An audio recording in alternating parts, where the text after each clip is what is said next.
Опозициите во Украина и во Молдавија не работат против своите граѓани и своите држави. Таму сите се обединети кога станува збор за стратешките прашања.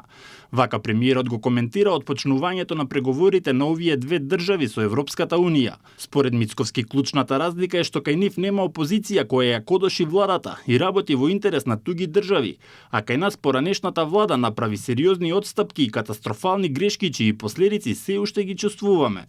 Опозицијата не работи против своите граѓани и својата влада, не ја кодоши сопствената влада и не работи за интересите на туги влади кои што имаат поинакви интереси, како што е во нашиот случајот.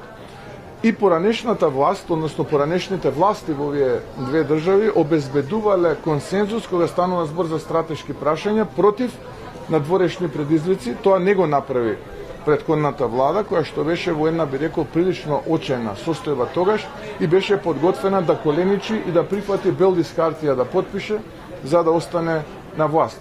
За премиерот единствениот пат за Македонија е исполнувањето на реформската агенда и развојот на економијата. Резултатите, вели тој, нема да се случат преку ноќ, туку само преку посветена работа и труд, пошто Македонија повторно ќе почне да победува како што тоа го правела и во минатото. Ние ќе продолжиме да работиме, да испорачуваме реформи што се дел од планот за раст, ќе продолжуваме да ја градиме македонската економија, резултати преку ноќ нема.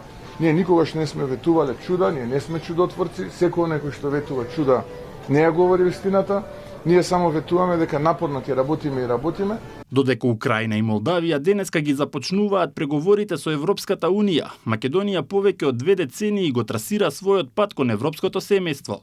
И покрај кандидатскиот статус добиен во 2005 година и бројните политички компромиси направени во изминатите години, од промена на знамето, името и уставот, земјата се уште се соочува со пречки на патот кон полноправно членство.